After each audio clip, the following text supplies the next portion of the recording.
Ready. हम अक्सर एक खुशी मनाते हैं जन्मदिन पर, किसी की भी जन्मदिन हो और हम सहज ही खुश हो जाते हैं, लेकिन शब्दों का बड़ा अभाव होता है, हम ठीक से कह नहीं पाते हैप्पी बर्थडे के अलावा। हैप्पी बर्थडे के अलावा कि हैप्पी बर्थडे और दो चार इंग्लिश में वर्ड। तो मैंने अपने भाव जन्मदिन पर, उस जिनका जन्मदिन हो उसके लिए इस कविता में कहे हैं कि खास करके बच्चों के लिए, सुमन सेज पर शयन हो चंदा सुनाए लोरियां, सुमन सेज पर शयन हो चंदा सुनाए लोरियां, गाय प्रभात उषा किरण खींचे पलक की डोरियां। पुराने राजा महाराजाओं में पहले जो राजकुमार होते थे, उनको जो दासियां होती थी, वो प्रभाती गीत गा करके और फिर उठाती थी। तो वो मैंने लिखा कि सुमन सेज पर शयन हो चंदा सुनाए लोरियां, गाय प्रभात उषा किरण खींचे पलक की डोरियां, और दर्शन करो न तिमिर के आलोक जीवन अंग हो।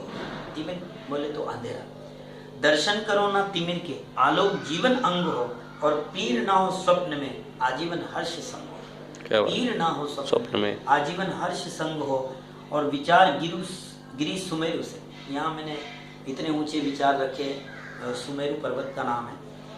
विचार गिरी सुमेरु से आचार नीर गंग हो, और तुम्हारा आचरण ऐसा हो जैसे गंगा।